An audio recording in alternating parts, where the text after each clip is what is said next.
బెండకాయ ముక్కలను తప్ప మిగతా మిశ్రమం అంతా రోట్లో వేసుకోవాలి. బెండకాయ వేస్తే జోమ్గా అయిపోయి నలగదు మిగతాదంతా, అందుకని బెండకాయ లాస్ట్లో వేసుకుందాం. కొద్దిగా సాల్ట్ వేసి దంచుకోవాలి.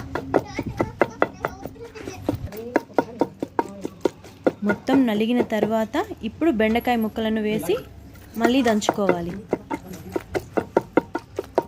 ఇప్పుడు అందులోకి ఒక ఎర్రగడ్డను తీసుకొని ముక్కలుగా చీల్చుకుని వేస్తే చాలా టేస్ట్గా ఉంటుంది.